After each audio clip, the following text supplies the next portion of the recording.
Você vai ouvir agora uma mensagem ministrada na Igreja Luz do Mundo, que com certeza edificará muito a sua vida. Alguns anos atrás, eu escutava muito, por um pouco tempo, mas vindo de uma igreja muito tradicional e com algumas linhas de pastores, com um perfil bem escatológico e outros bem conservadores. Durante muito tempo, nós ouvimos muitos conflitos a respeito do Apocalipse. Uns falando que Jesus voltaria antes do milênio, outro depois do milênio, é milenista, e outras tantas questões que um dia eu tomei uma decisão: não vou ler Apocalipse. Fechei minha Bíblia no Apocalipse ali, e por muitos anos, eu deixei de ler o livro de Apocalipse. Porque eu falei, a hora que eu entender todo o processo, eu vou chegar no final da história e vou conseguir ter o entendimento mais profundo do livro do Apocalipse. O que quer dizer Apocalipse? Revelações.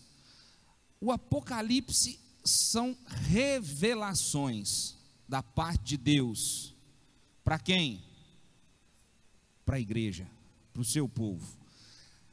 Revelação é tirar o véu, é tirar aquilo que encobre, aquilo que impede nós termos o entendimento a respeito daquilo que está sendo falado. Mas o grande desafio é que as pessoas acham e traduzem isso como se o Apocalipse fosse um grupo de ações de Deus para o fim. Seriam informações de Deus a respeito do fim. E na verdade, o Apocalipse, ele traz a revelação do propósito de Deus através da vida de Jesus para a igreja, para que possa ser estabelecido o propósito de Deus na terra. Tanto que nós começamos vendo os relatos a respeito das cartas às igrejas, e cada uma das cartas, Jesus ali vem falando aquele que é o que tem a autoridade para abrir o selo, e vem toda aquela explanação no começo das cartas falando a respeito de Jesus e qual é o propósito, aquilo que Jesus tem para a igreja. E qual que é esse propósito? É que a igreja, ao entender aquilo que Jesus espera, nós possamos trazer o reino de Deus e a sua vontade para a face da terra. Quando nós olhamos as escritas das cartas às igrejas, ele vem pontuando alguns modelos, algumas características específicas de quantas igrejas? 7 igrejas.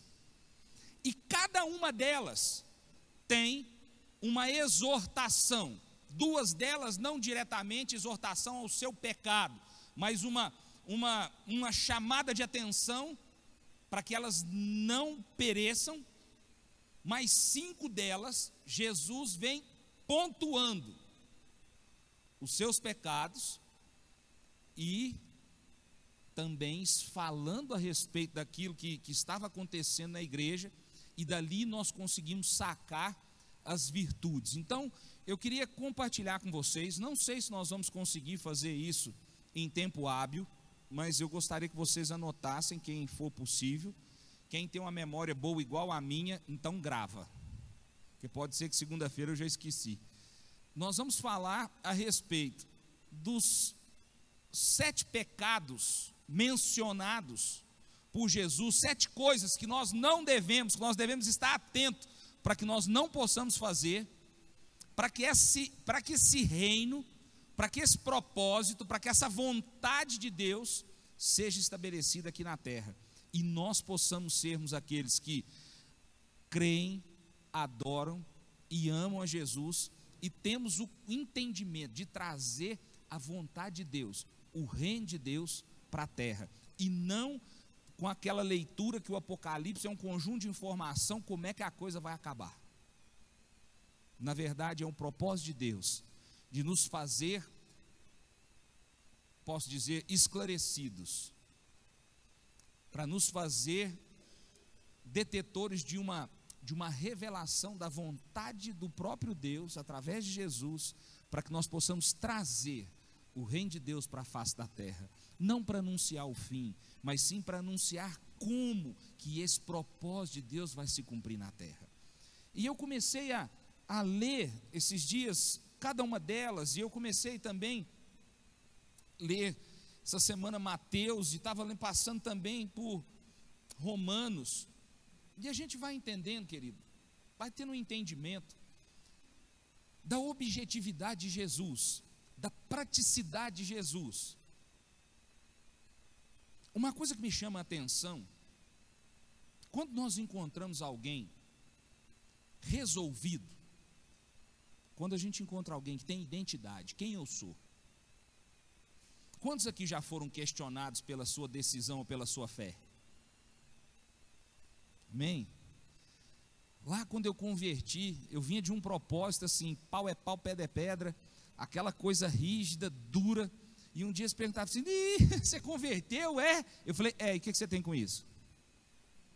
Eu perdi uma meia dúzia de amigos, né, irmão, com essa sinceridade toda, né, com essa docilidade, mas isso falava no momento a respeito da minha identidade, porque a todo momento, para quem me conhecia antes, e depois me viu convertido, frequentando, era questionado a minha identidade.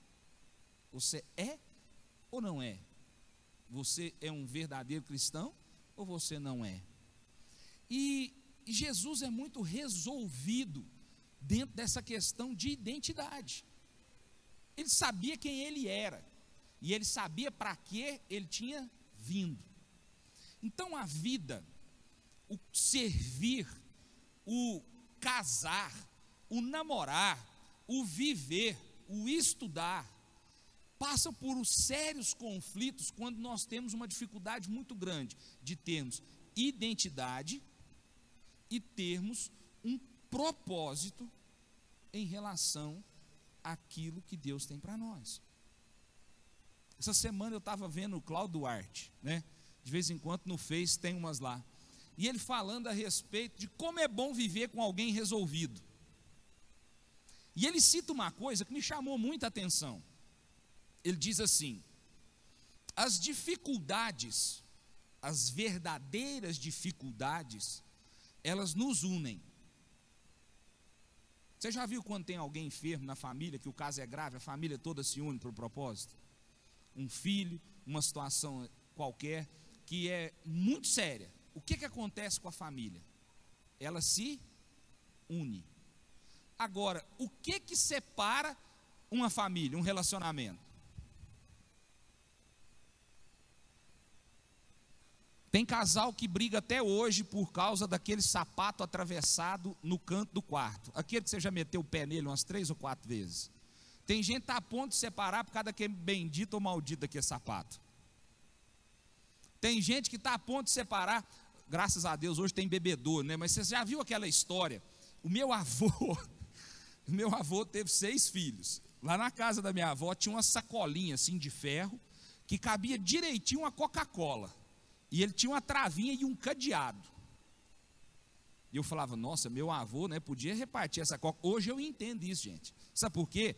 Toma a Coca e larga o litro vazio dentro da geladeira. Faltando um dedo para acabar, só está os gominhos debaixo do pé. Alguém já viu isso? Garrafa d'água, você chega doido para tomar água gelada, você chega lá, tem 2 dedinhos na garrafa. Louvado seja Deus que hoje tem bebedouro, né, com água quente, água fria.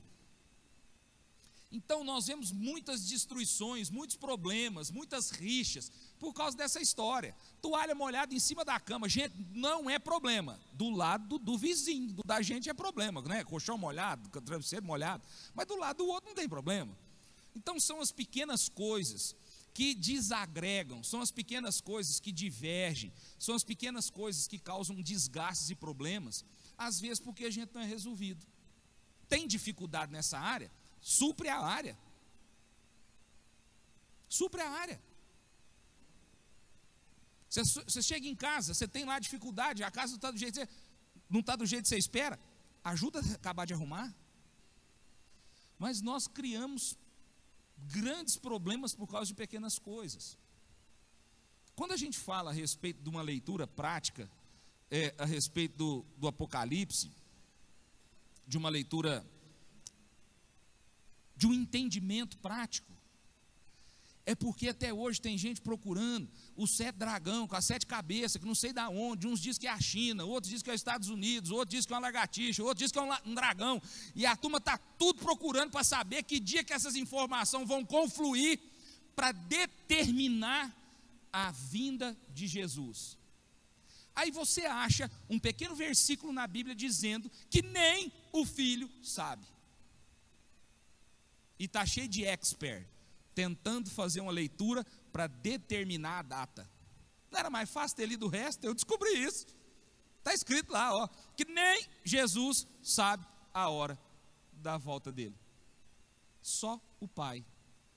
E aí nós temos gente escatológico, tem de tudo, procurando dar uma data, juntando as informações para predeterminar um processo. E eu tenho entendido, queridos, que Satanás é astuto, porque todas as vezes que ele dá uma data, que não pode ter sido Deus, amém, irmão?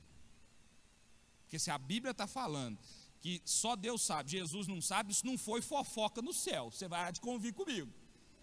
Deus não deixou escapar, os anjos pegaram os trem, às vezes tem uns meio cinza lá, né? Não está branquinho, né?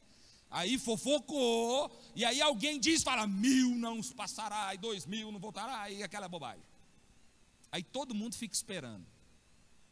Aí não vem. O que acontece?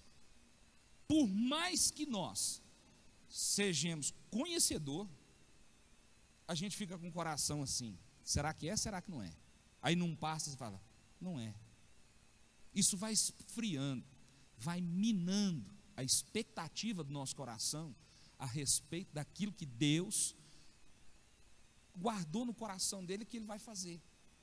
E enquanto isso não acontece, está todo mundo aí dando data. Se você for entender tudo que está acontecendo, antigamente a gente falava em rumor de guerra, hoje tem umas 3, 4 pré-estabelecidas aí, o negócio está matando gente de 24 horas. Quando você fala a respeito de desonra de pai e mãe, falava sobre sodomia, falava sobre todas essas coisas que estão acontecendo, você fala, está para acabar. Então, quando nós olhamos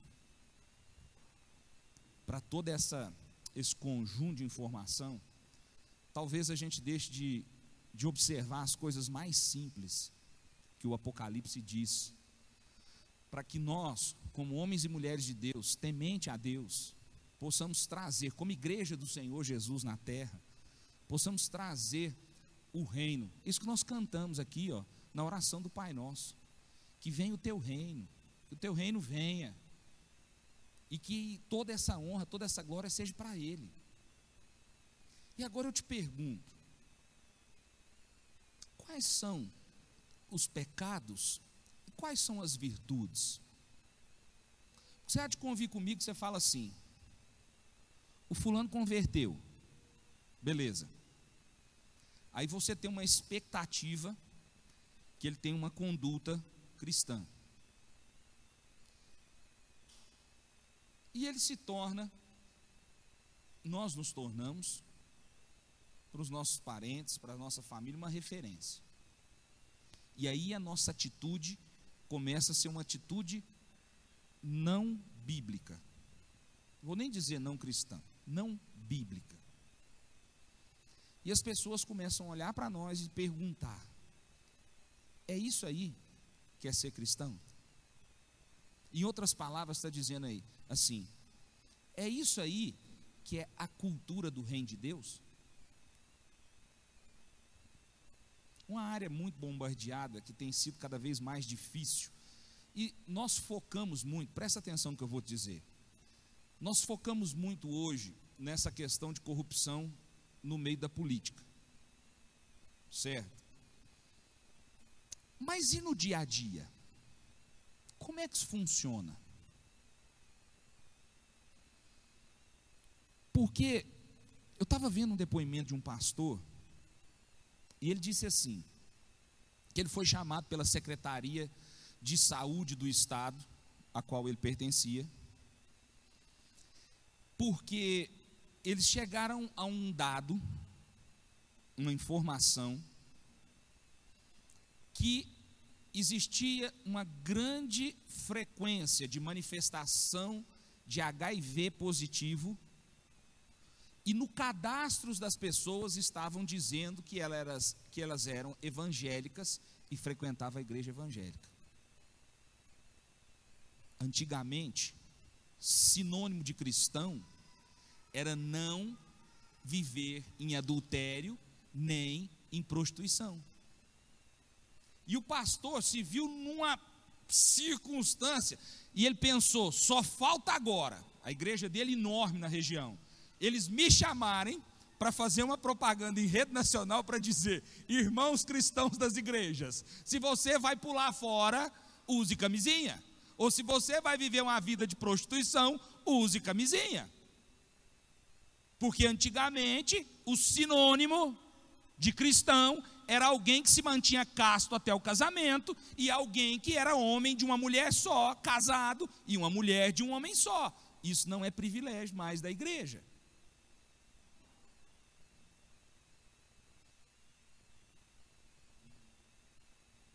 Quando nós falamos a respeito de relacionamento, e os relacionamentos normais héteros, e os relacionamentos bissexuais, homossexuais. Antigamente nós falávamos: isso não acontece dentro da igreja. E hoje isso acontece dentro da igreja. E de vez em quando a gente é surpreendido com notícia. Então existe um nível de informação, existe um nível de leitura que precisa ser expandido na nossa mente, porque as coisas vão mudando e o tempo vai mudando, e a corrupção tem entrado no meio da igreja. Então a gente acha que corrupção é só aquilo que nós estamos vendo 24 horas na televisão. Aí você fala: a culpa é do partido fulano de tal. Não, isso já estava institucionalizado lá atrás. Lá atrás, só aumentou, mas já existia. Agora, onde não existia, era dentro da igreja. Então, quando você faz menção, aí eu te pergunto: as pessoas estão mais preocupadas em juntar as informações para saber onde é o fim, para que hora que chegar na beiradinha do abismo, às vezes dá tempo de consertar, do que viver uma vida fazendo com que as pessoas possam olhar para a igreja, que somos nós, e dizer: esse é o modelo de vida que eu quero viver, esse é o padrão que eu quero para minha casa, para a minha vida. Porque isso é trazer o modelo, a cultura, a vontade do reino de Deus para a terra. E nós sermos a expressão do amor de Deus para a vida das pessoas que estão lá fora morrendo por causa do amor, por falta do amor, mas não tendo a referência, porque nós estamos nos tornando iguais. Que diferença tem? Eu falei durante 2 domingos atrás a respeito do Apocalipse.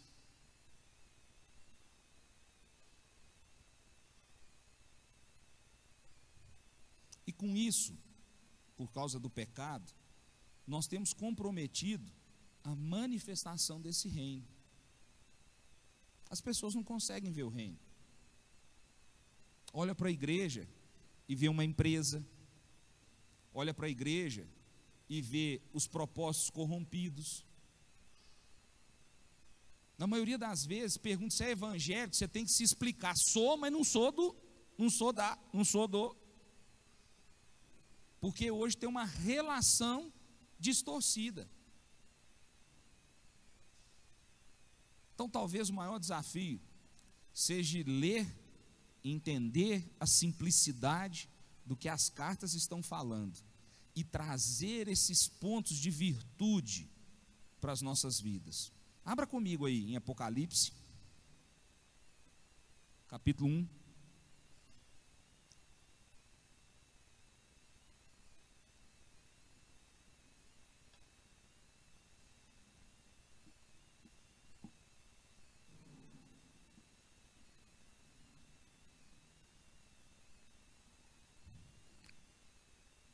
Eu não vou ler, mas eu vou falar. A primeira carta,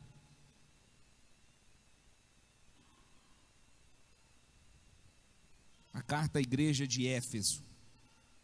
E ela diz: eu tenho contra ti que perdeu o primeiro amor. Olha para mim. Nós precisamos estar atentos com isso, porque aqui fala de uma igreja que adquiriu um formato tradicionalista, a qual segue todo o protocolo, cara crachá, cumprindo todos os rituais, todas as liturgias e todo o processo. E ela diz, e Jesus diz: o que eu tenho contra vocês é que vocês perderam o primeiro amor. Fala assim para a pessoa que está do teu lado: se é para Deus, que seja feito de todo coração. Amém? A exortação é que perdeu essa igreja de Éfeso, o pecado dela é que ela se esfriou no amor. Então ela até faz, ela tem obras, ela tem a atitude de um povo cristão, mas ela perdeu o amor, a paixão pelas almas, a paixão, o amor pela obra de Deus. A Bíblia diz assim: me alegrei no Senhor quando me disseram, vamos à casa do Senhor. Hoje às vezes a gente fala assim, vamos na igreja, fala,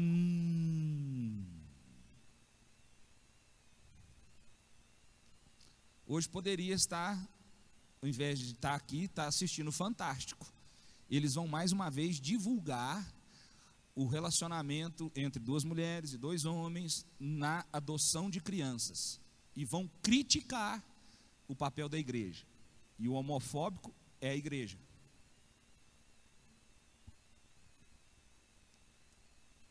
Então, a palavra de Deus, Jesus está exortando essa igreja, porque ela perdeu o primeiro amor, ela perdeu a paixão. Querido, eu quero te dizer uma coisa: se até a entrega do seu dízimo for mecânica, você está pagando alguma coisa.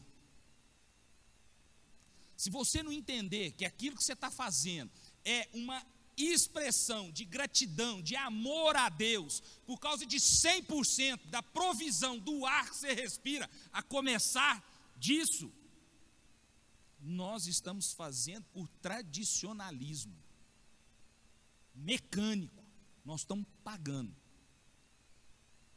E na verdade nós temos o privilégio de agradecer, de louvar a Deus, a começar do ar que nós respiramos, a provisão que Ele traz nas nossas vidas. Então, o primeiro ponto, essa igreja perdeu a paixão, essa igreja perdeu a vontade de fazer para Deus. Essa igreja perdeu o amor a qual ela serve, ela perdeu o amor a qual ela louva, ela perdeu o amor ao qual ela glorifica, ela perdeu o amor pelas almas perdidas, ela perdeu o amor pelas pessoas, ela perdeu o amor. Vocês estão fazendo certinho, cara crachá, o modelo está certo, mas não tem essência, não tem amor. E Jesus vem e exorta essa igreja dizendo: falta amor. Agora, qual que é a virtude disso? Esse é o pecado. Qual que é a virtude? Servir a Deus de todo o nosso coração. tudo que seja feito por amor. Tudo que seja feito por amor, por paixão. Eu pude entender um período com o nosso projeto, que no primeiro momento, hoje, nós temos um privilégio. Quantas crianças tem na escola hoje, Léo? 96 crianças. Hoje, não existe mais a necessidade que existia antes. Hoje vocês vão saber uma coisa que eu nunca falei, a respeito de quando eu tomei uma decisão diante de Deus de fechar a escola. E nós fechamos e depois voltamos. Sabe o que acontece? Primeiro momento, as crianças chegavam aqui com um estuco de cigarro no pescoço.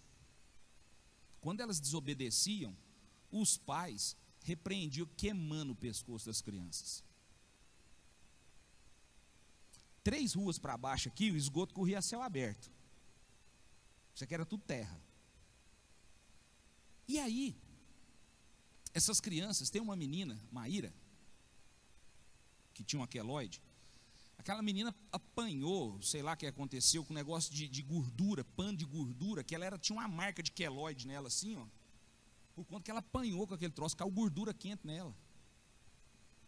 Nós tínhamos um nível de necessidade que as crianças desmaiavam na sala de aula. Desmaiavam na sala de aula, porque tinha fome. Desmaiava de fome. E naquele primeiro momento nós abraçamos isso e a coisa começou a acontecer e o tempo passou. E o tempo passou e a sensação que eu tive é que nós cumprimos uma etapa, uma missão de uma primeira etapa. Mudou, a realidade mudou, o bairro mudou. Querendo ou não, depois que a igreja foi plantada nesse lugar, há uma mudança na realidade disso aqui. Isso aqui era um perigo, o Pampulha. Era sumidor, esconderijo de bandido. Mudou. Mas sabe o que eu entendi um dia? Que as pessoas que tiveram o privilégio de estar envolvidas nesse processo, perderam a paixão. Virou emprego normal. Virou cumprimento de tarefas. Eu não estou generalizando. Eu estou dizendo que como igreja, como uma escola secular, isso é normal. Está entendendo o que eu estou dizendo? Dentro de um processo de uma escola, as coisas têm que serem extremamente feitas profissional. Mas houve um período que os nossos problemas internos, os problemas que o pastor tinha que administrar, o problema que os gestores tinham que administrar, eram de ordem natural. Não era mais de ordem de uma paixão por aquilo que estava sendo feito. Se isso acontece dentro de um formato pequeno, imagina o que vai acontecendo dentro da instituição, estrutura, igreja. A gente vai perdendo o amor, a paixão. A gente vai perdendo a satisfação de encontrar com o outro na igreja. A gente vai perdendo, as coisas vão se tornando mecânicas, o processo cresce e é difícil manter isso, mas nós nos tornamos automáticos e perdemos a paixão. Você quer ver uma coisa, queridos? Quantas pessoas, ou quantos de nós, não vou abrir não, quantos de nós estamos frustrados no nosso trabalho e nós estamos fazendo aquilo que nós nos propomos a fazer? Porque às vezes, devido às circunstâncias, hoje você está fazendo uma coisa que não tem nada a ver com a sua área, você está fazendo uma coisa que não tem nada a ver com a sua aptidão.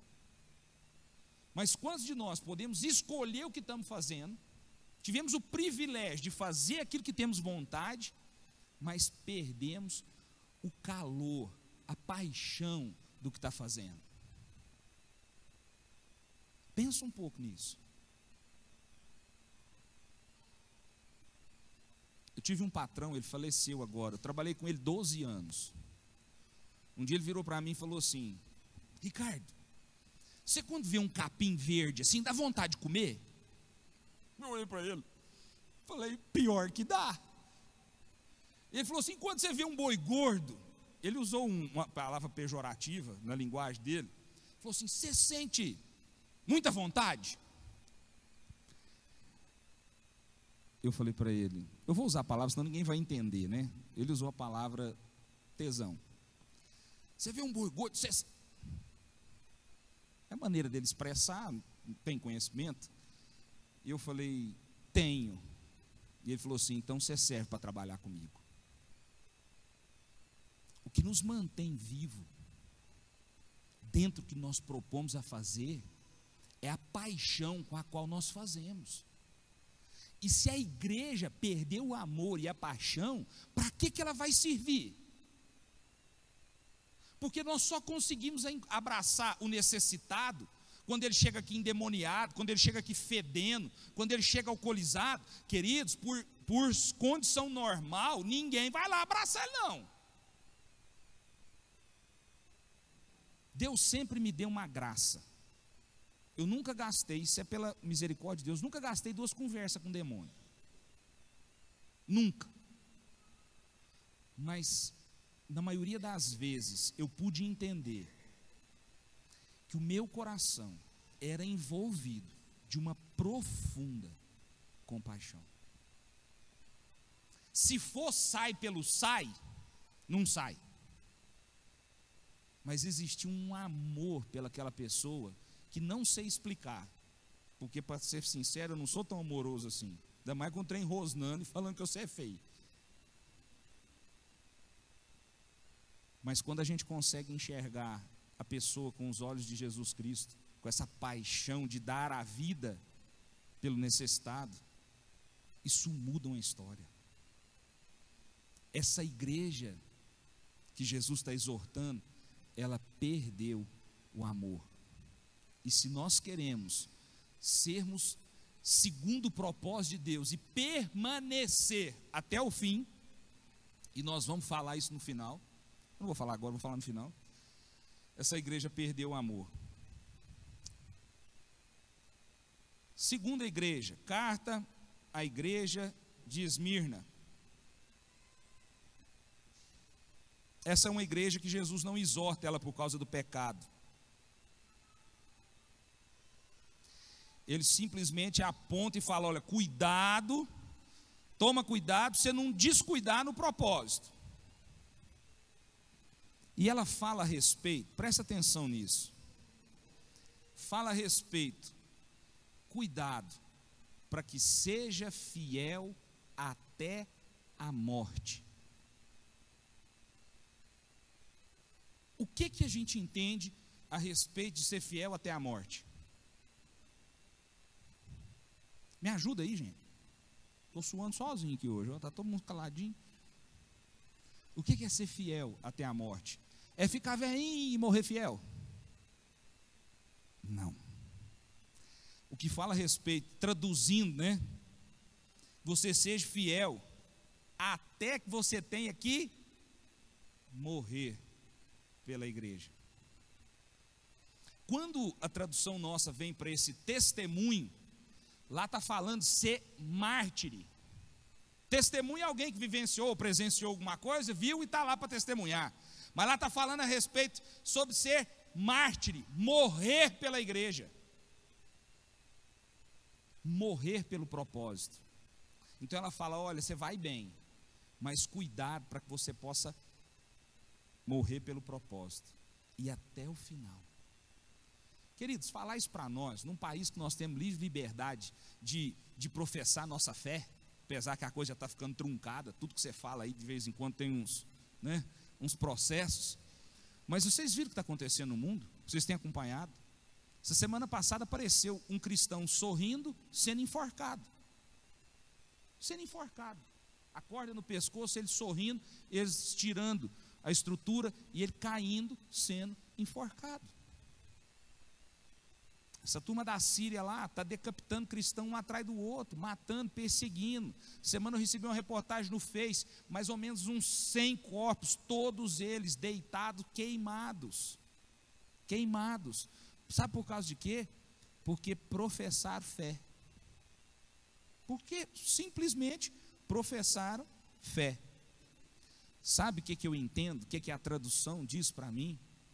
É que essa igreja, você, eu, ela não pode ser covarde. Às vezes nós nos abstemos dos confrontos. Eu sei que nós não devemos entrar em questão tola, diz a Bíblia, mas às vezes nós nos abstemos dos confrontos por causa de covardia.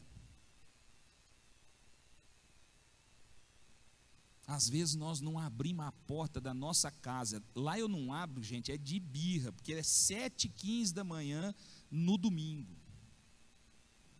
Que é aquela turma que bate na porta da casa da gente de manhã. Mas às vezes a gente não abre a porta por causa de covardia. Primeiro porque às vezes não tem argumento, né? Nosso conhecimento bíblico está rasinho assim. E o medo de abrir a porta e ter que semana que vem estar batendo na porta da casa dos outros, convencido. Às vezes não abre por causa disso, né? Vai que alguém te convença, você está lá com a pastinha domingo que vem. De preferência que não seja na rua de sua casa, né, irmão? Mas a igreja, ela não pode ser covarde. Nós não podemos ter uma fé covarde. Você quer ver uma coisa? Simples da gente entender um pouquinho a respeito de coragem e covardia. Sabe por quê? Que muitas vezes eu, você, nós não oramos pelo enfermo? Vai que ele não é curado. Como é que vai ficar a minha reputação? O que as pessoas vão dizer de mim? Então a gente não ora. Isso é covardia. Como é que vai ficar a minha situação em relação, queridos? Eu queria te dizer uma coisa: quem cura é Jesus. Amém? Agora o nosso papel é orar, mas nós estamos tão preocupados com a nossa reputação que nós nos acovardamos. Agora, se for uma dorzinha de cabeça, a gente ora. Agora, se for um caso mais grave, a gente tem que esperar o pastor Antônio ir para o monte. Senão complica. E essa igreja, Jesus exorta ela porque ela era covarde. Qual que é a virtude? O que nós temos que tirar disso? Nós precisamos ter coragem de sermos fiéis. Característica dessa igreja: ser corajosa, ter coragem de ser fiel, ter coragem de não arredar o pé, ter coragem de, se precisar rolar com o bicho, rolar, ter coragem de, se precisar dar a cara para bater, dar, ter coragem de ser fiel a Deus. Não estou falando de ser fiel à tradição, ser fiel a... Não, ser fiel a Deus. Porque às vezes nós nos acovardamos na nossa fé. Aqui está falando de uma igreja, está trazendo uma exortação de uma igreja que ela não pecou, mas que Jesus exorta: olha, cuidado para você conseguir ser fiel até morrer.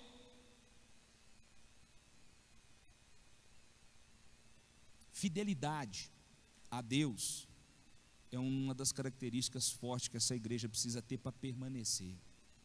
Vocês estão anotando aí? Amém? Amém? Terceiro ponto. Terceira igreja, Apocalipse 2, verso 14, 15, igreja de Pérgamo.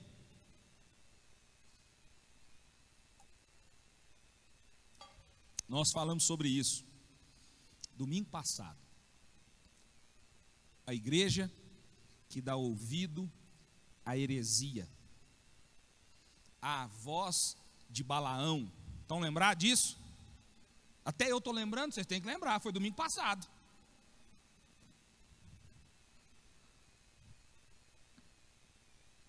A exortação dessa igreja, Jesus diz: o que eu tenho contra vós, porque vocês distorcem a verdade e ouvem as heresias.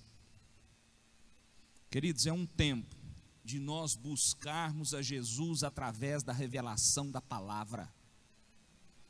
é um tempo de conhecermos a Deus, a um Deus, a um Jesus revelado através da palavra. Não é conhecer de ouvir falar, mas é conhecer de ver Ele se revelar a cada um de nós através do Espírito Santo na palavra.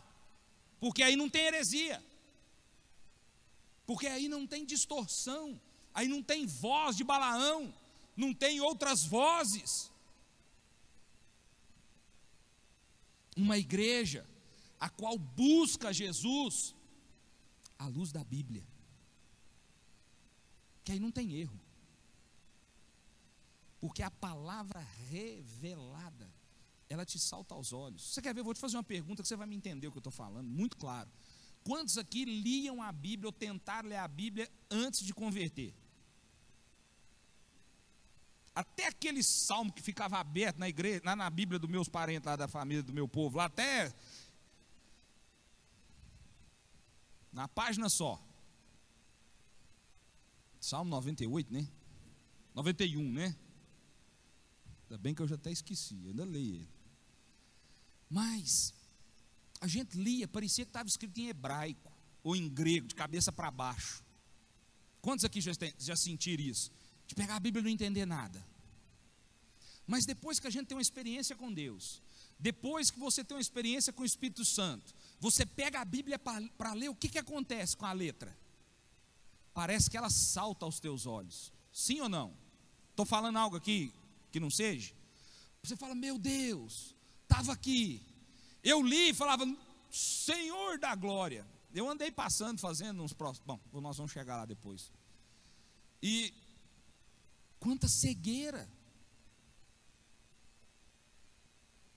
Quanta cegueira. Mas buscar essa revelação de um Jesus Cristo, de um Cristo vivo, através da palavra. Isso é uma característica para essa igreja. Nós temos que ter a revelação de Deus na nossa vida. Não só de ouvir falar, mas de Jesus, de um Jesus revelado, que traz a nós a experiência, que traz a nós a expectativa, que traz a nós aquilo que te enche o coração de ânimo, de esperança, quando você lê a palavra. Querido, isso é tão sério, de forma tão mecânica, que está escrito lá. Outro dia apareceu, não sei aonde, na televisão, que um irmão lá, que é pastor, leu, e falou que então adulterarás, não adulterarás, uma coisa assim, e ele estava adulterando com a irmã da igreja, porque na Bíblia estava mandando ele adulterar. Isso apareceu na televisão. Vocês estão, quem assistiu a reportagem? Você assistiu? Estava escrito lá, não, vai e adultera. Era com vai adúltera, e ele entendeu, vai e adultera.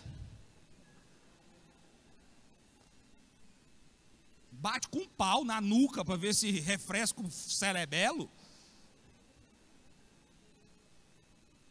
Junta conveniência, né, irmão? Às vezes o negócio já está meio pendendo para aquele lado, né? Ainda pega, Senhor, fala comigo. É igual a história de Deus, fala comigo, e fala, morrerá 10 mil nessa manhã. Você fala, essa não. Só o que convém. Mas um povo que busca Jesus através da revelação do Espírito Santo na palavra. Essa quarta e terceira igreja de Pérgamo, a quarta, a igreja de Tiatira, ele fala que eu tenho contra vós é porque pratica a idolatria. Idolatria. Querido, o que o ídolo exige de nós? O ídolo só exige de nós o sacrifício que nós estamos dispostos a fazer. Por isso que se torna idolatria. Agora, sabe qual que é o problema? Jesus exige muito menos de nós. Porém, ele exige uma coisa mais complexa. Ele diz assim: quer me servir? Morre.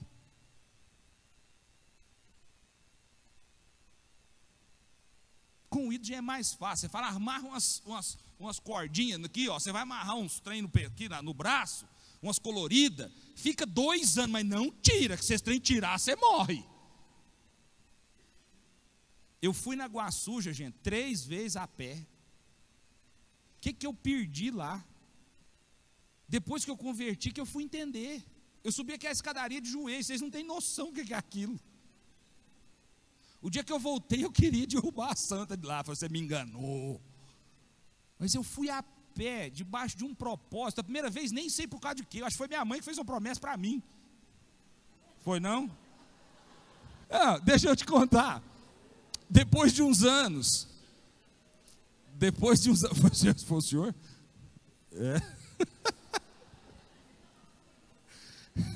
Era para me tomar juízo. Depois de uns anos, nós fizemos um acampamento na beira da estrada e começamos a receber pessoas. E a gente perguntava, qual é o motivo que você está aqui?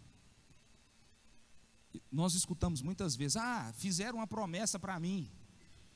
Eu tive doente, um parente fez uma promessa para mim vir. Foi bom esse parente seu, hein? Não precisa nem de inimigo. Então a idolatria, querido, é algo que é proposto a nós, que nós estamos dispostos a fazer. Coisa que é fácil. Está entendendo?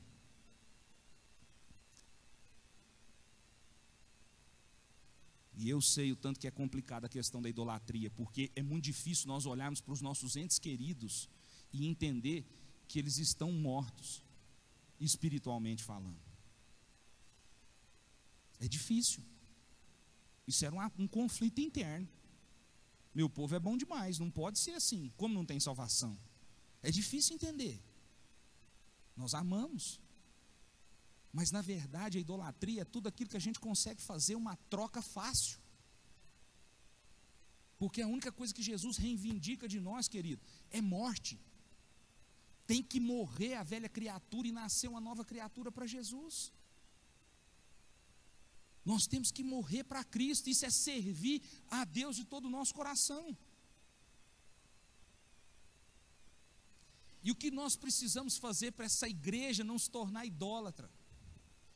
Servir de uma forma dedicada a Deus. Servir de uma forma dedicada a Deus, é a virtude disso. Eu quero pontuar aqui, servir de uma forma dedicada ao Senhor, buscar o Senhor Jesus na palavra, ter coragem, ser um testemunho fiel, corajoso, e ser apaixonado pela obra de Deus, e por aquilo que Jesus nos propõe fazer. Amém? Faltam só 3, eu vou deixar para a semana que vem. Mas para a gente entender, na íntegra, às vezes a Vitória fala que eu falo, que a gente precisa entender muito, né, Vitória? É verdade. Mas a Bíblia diz assim: quem tem ouvido, ouça o que o Espírito diz à igreja. Isso só vai funcionar se a gente ouvir. Isso só vai funcionar se a gente ouvir o que o Espírito Santo tem para falar a cada um de nós. Sabe por quê? Antes de pré-estabelecer a lei, não havia pecado, porque não havia restrição. Quem falou que não pode? Tudo era livre. Quando se estabelece a lei, cria-se um critério para o pecado. Então, esse critério do pecado, ele traz de uma forma muito complexa pontos de vista diferentes. Então, eu conheço gente que não bebe, 0. 22 anos sem beber, eu fiquei sem pôr uma gota de álcool na boca. Eu conheço gente que sempre tomou um vinho. E para ele nunca foi pecado. Presta atenção, eu não estou falando que é para tomar, deixar de tomar, não é isso. Só que tem gente que não pode tomar uma taça, porque é alcoólatra. E aí, daí, de uma taça é para bebida forte é droga, olha o que você vê, está lá no meio da rua. Então, o ponto e o critério são divergentes.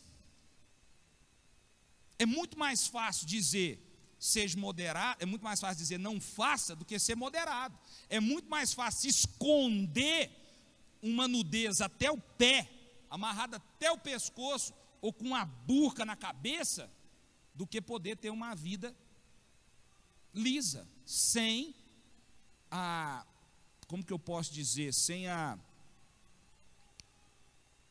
sensualidade. Então é mais fácil tampar com a burca. Estão entendendo o que eu estou dizendo? Sabe quem vai trazer essa medida para a igreja? Sabe quem vai trazer esse ponto, essa vírgula, essa essência do que é certo e do que é errado para a igreja? O que o Espírito Santo de Deus nos revela. Está entendendo? Porque eu conheço gente que se tirar o paletó não prega. Eu já fui numa igreja, um dia eu assustei, eu fui no Guarujá, apaixonado de uma igreja que tinha lá um negócio lá diferente. E eu cheguei lá e o irmão estava arrumando os utensílios do altar, né? E arrumando, e na hora de descer ele veio, ajoelhou no pé do altar e orou. Eu fiquei esperando ele acabar de veio voltando e fez reverência, foi embora. Eu olhei para aquilo e falei, uai. Hoje a gente tem um entendimento que isso aqui é uma plataforma. Agora, o altar é o que está aqui espiritualmente falando. Então a plataforma pode ser dessa altura, dessa altura. Hoje todo mundo tem acesso à plataforma. A gente entende que no Velho Testamento, quando a pessoa entrava em pecado dentro do Santo dos Santos, o sacerdote, presta atenção nisso, ele entrava amarrado com uma corda na cintura e com uns polacos, uns badalos, sino. Porque se ele tivesse em pecado, ele era fulminado lá dentro. E aí tinha que arrastar para fora, porque quem podia ir lá? Só o sacerdote. Hoje, se alguém subir aqui no altar em pecado, ele não vai morrer fulminado. Mas ele começa a ter morte espiritual.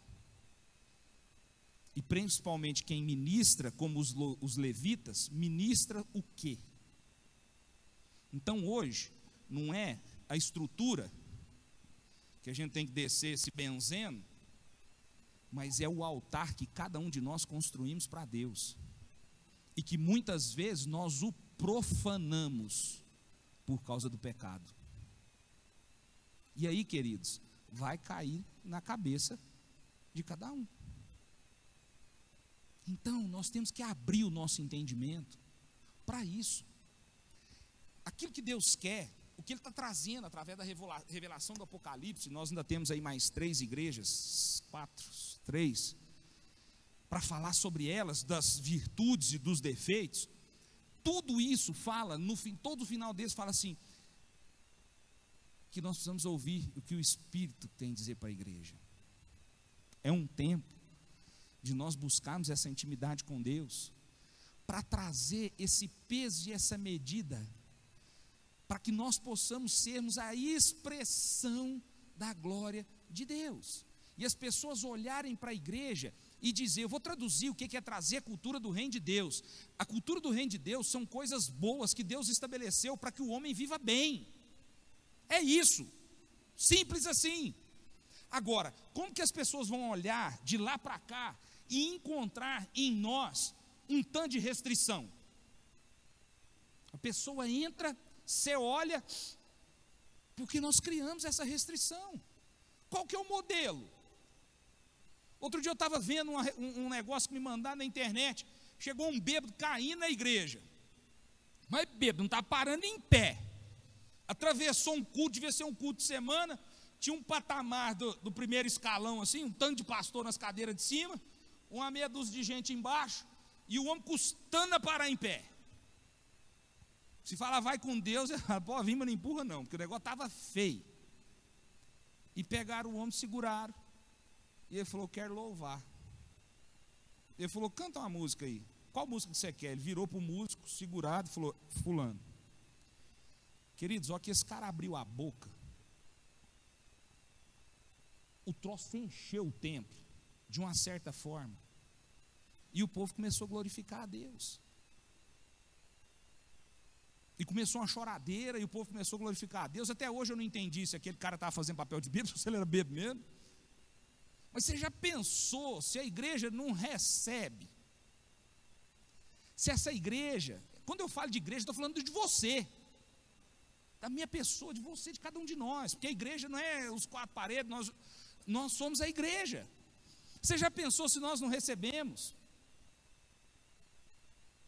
Quando a gente fala a respeito desse problema que nós vamos ter que enfrentar aí, a respeito dessa questão de homossexualidade, queridos, a única coisa que eu fico muito preocupado é com o processo, da forma com que ele tem sido conduzido. Mas eu vi um depoimento de uma mãe que me deixou extremamente chocado. A mãe diz que ela tem um casal de filhos que casou normal. O marido, o filho casou com a esposa. E ela visitava aquele casal numa boa. E a filha teve uma opção de se casar com uma outra mulher. E quando ela chegava na casa da filha, a única imagem que ela tinha daquelas duas, elas eram as duas no ato sexual. E ela não suportava olhar para a filha. E um dia ela foi entender que para o casal que nos padrões de conceito normal, ela olhava e ela não via eles lá tendo relação, mas quando ela olhava para a filha, ela tinha. Quando ela entendeu isso, ela conseguiu amar a filha dela como ela é.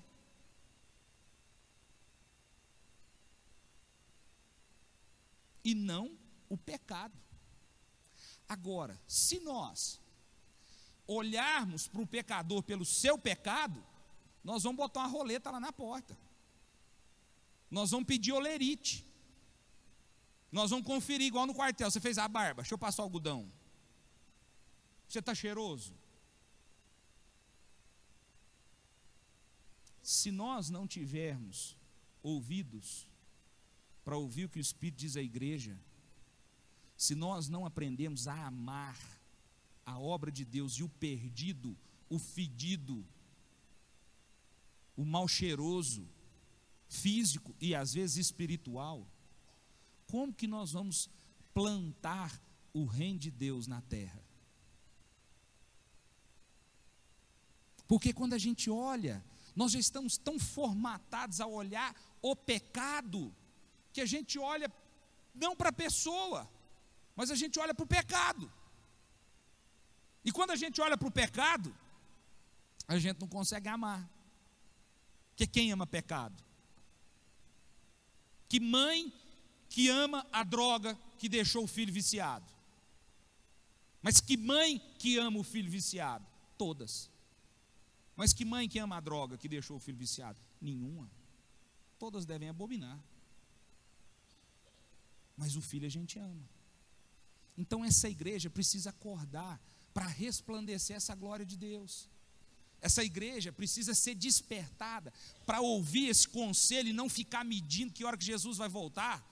Ou melhor, entender a carta que Jesus diz, porque ele traz conselhos dizendo, cuidado com isso, cuidado com isso, cuidado com isso. Qual que é o contrário disso? Qual que é a virtude disso?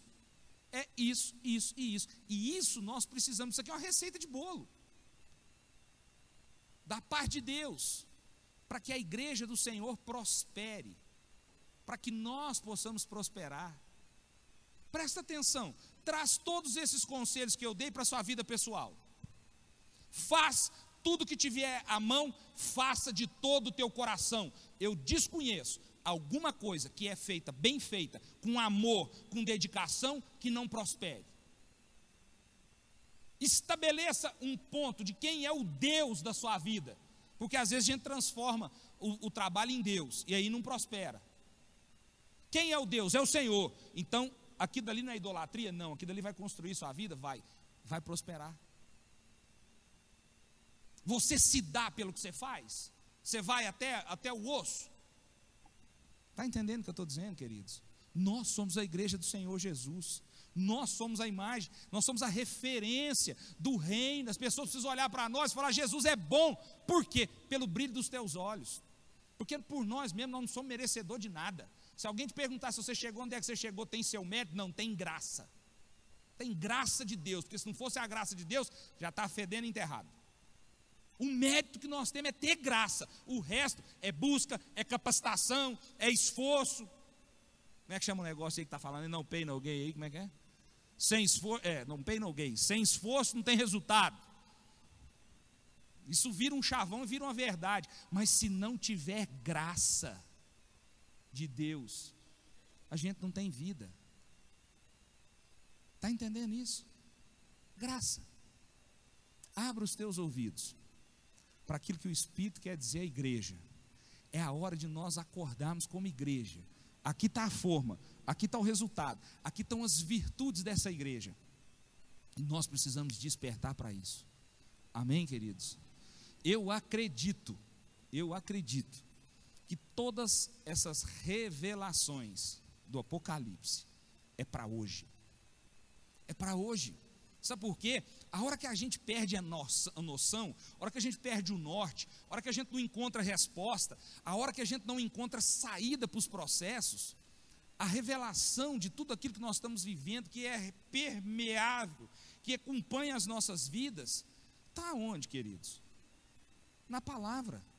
Deus, quando fez o homem, fez um manual de instrução. O problema é que a gente não lê o manual de instrução. Já leu o manual de instrução do micro-ondas? Nunca. Apertou os botões tudo errado. Até hoje esquenta a água no congelamento. E às vezes nós estamos pagando uma conta cara, porque o nosso ouvido não está aberto para aquilo que o Espírito está dizendo à igreja. Amém? Vamos orar por isso? Fecha teus olhos. Pai amado, abra essa noite os nossos olhos, os nossos ouvidos espirituais, para que o entendimento, a exortação e o conselho em relação à carta às 7 igrejas do Apocalipse venha saltar aos nossos olhos, venha abrir o nosso entendimento, para que nós não possamos perder a oportunidade de viver, de presenciar tudo aquilo que o Senhor tem para nós. Às vezes nós lamentamos muito a morte de um ente querido, independente da idade. Mas quando a gente vê uma morte precoce, a gente fica pensando: nossa, quanto fruto podia ter dado? Da mesma forma, nós temos a palavra da verdade nas nossas mãos. E a pergunta é: quantos frutos nós podemos dar tendo conhecimento e entendimento? Nos revela a tua palavra, traz aos nossos olhos, ao nosso entendimento, a revelação do mais profundo da tua vontade. Desperta em nós essa paixão pela igreja, desperta em nós essa devoção de amor a Jesus. Traz a nós o entendimento da revelação, do que é santo, do que é profano, do que é certo e do que é errado. Tira de nós o estigma da leitura, do pré-conceito, do conceito formado antes, para que nós possamos olhar para as pessoas, ó Deus, e ver através do teu amor a necessidade das pessoas, e que nós possamos nos esforçar para que o teu reino seja estabelecido aqui na terra. Fala aos nossos corações durante essa semana, fala aos nossos corações dos teus planos, propósitos, daquilo que o Senhor quer fazer através de nós. Senhor, eu entendo que para cada um de nós tem um plano, para cada um de nós tem um propósito, e o Senhor quer nos usar. Então traz a revelação dessa palavra aos nossos olhos, para que nós não possamos sermos inférteis, para que nós não possamos não sermos frutíferos, mas que através do entendimento, do conselho, da revelação das 7 cartas da igreja, ó Deus, nós possamos estar atentos, vigilantes, para que não possamos cair no erro, mas possamos sim entender o erro e podermos desfrutar das virtudes de ter a informação. Obrigado, Jesus, porque a tua palavra ela é revelada através do teu Espírito Santo.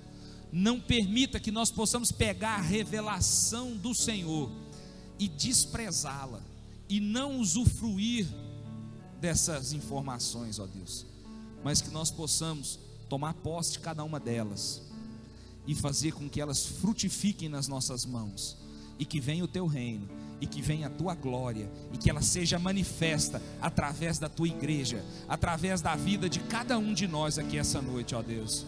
E nós te oramos e te pedimos por isso em nome de Jesus. Amém. Glória a Deus.